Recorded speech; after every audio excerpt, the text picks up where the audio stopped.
Look Outreach is underwritten by the generous support of Munter Enterprises. Family owned and operated since 1972, integrity is important, as our family name is on every project. Our word is our bond. Munter Enterprises. Just build it.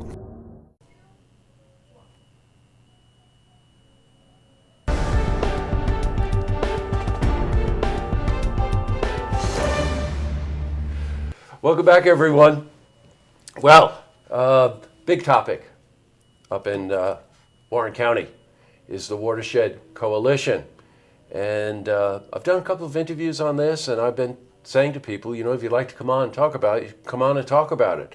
And little did I know that we're going to get a very special guest who wanted to come on and talk about it. Rachel Seeber. Welcome, Rachel. Thanks, Jesse. I appreciate being here. Oh, it's great to have you here. We have a lot to talk about. We're probably going to break this into two parts, okay? Right. Because you're also running for Town Supervisor Queensbury, and I want to get into that as well. Thanks. But the elephant in the room right now is this Watershed Coalition. Yeah. And the way we positioned it is we're allowing anybody who's involved in this, feel that they're a stakeholder in this, feel a responsibility to the voters in the community to come in and kind of help frame it for us. We could start right there. You know, what's your perspective on this? Right. I think first as a county representative for our residents in Queensbury and as a candidate running for town supervisor, it's really important that we have these discussions, that we talk about transparency in government and accountability. And what we have in front of us is obviously a criminal investigation regarding Dave Decker. But more importantly, it's about the transparency and what we are entrusted with. We go out there and we ask people for their vote, but more importantly, we have to earn their vote. Yes, right. Sure. And so I think the message we want to convey to people is that we're doing our due diligence. We're doing better than that. We are looking at the checks and balances. And we aren't afraid to tell the community the truth. And sometimes the truth isn't great to hear, but our community, they can handle the truth. They deserve it. And I think it's really important, as we look at things like this, that we put it into terms people can understand. And you and I have spoken about this. It's absolutely no different than an IRS audit of our own personal taxes. So if we're going to be audited, we're expected to make sure, A, we're telling the truth, and B, we have the documentation. And if in fact that audit takes place and we don't have the information, we're typically fined by the IRS and made to pay back money. And you know, we're accountable. And so when that happens, we need to, if I file those taxes with my husband and we're audited, you better believe that I'm telling my husband. The town here is no different. When the town was audited, it needed to be shared with the public.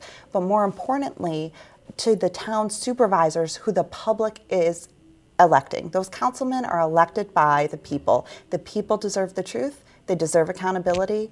And, you know, I believe that's probably at the heart of this entire conversation is transparency. Yeah, you know what? That's interesting, because my follow-up to you is, where has it not been transparent? Right. So back in 2005, I think most people, or back in 2015, most people by now are aware that there was an audit that took place from the Department of State.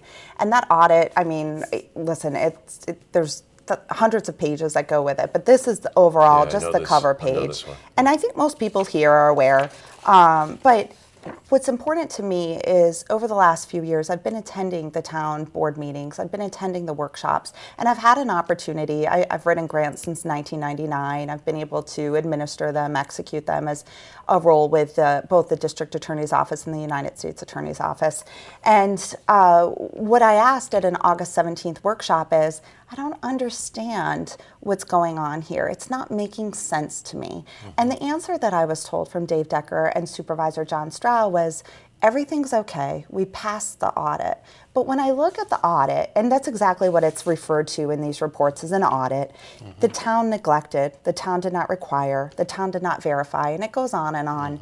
This information is something that our councilmen who are elected to represent us, they deserve to know it. Well, you know what, Rachel, I think we've got to be just a little bit careful here in that there is some question, although I agree with you that this was an audit, but there was some question as to whether it was even officially supposed to be called an audit.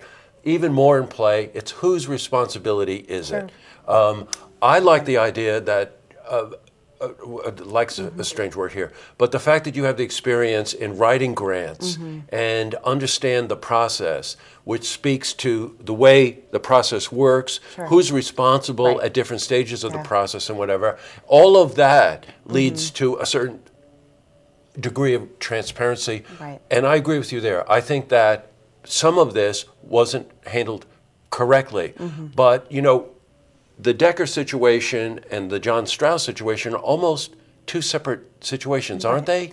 Well, I think it ultimately comes down to accountability. And when we look at what happened with the state and the submissions, the bottom line is the town is the contractor and we subcontract out that work. And just as we require an employee or a department head to show proof, if they're traveling somewhere, if they've expended dollars, if they've gotten a negative report, all of that needs to go to their department head and ultimately to the supervisor. So I think from that perspective, I'm not here to lay blame. What I'm here to talk about is the transparency of it. The criminal investigation will continue to take place by the sheriff's office regarding Dave Decker, but I'm specifically very worried about the lack of transparency that we're able to offer our community members.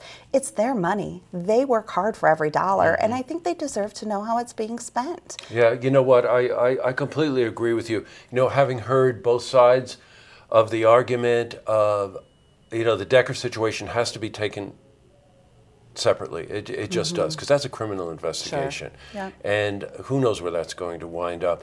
But at the supervisor level, I really do kind of just get the impression that it is about the transparency.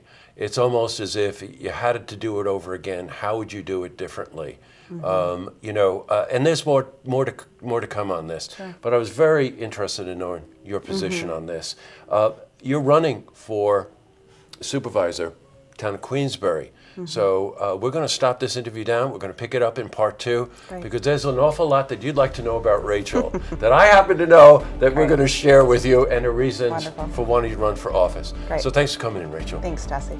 To see this interview again, you can head to our website, looktvonline.com.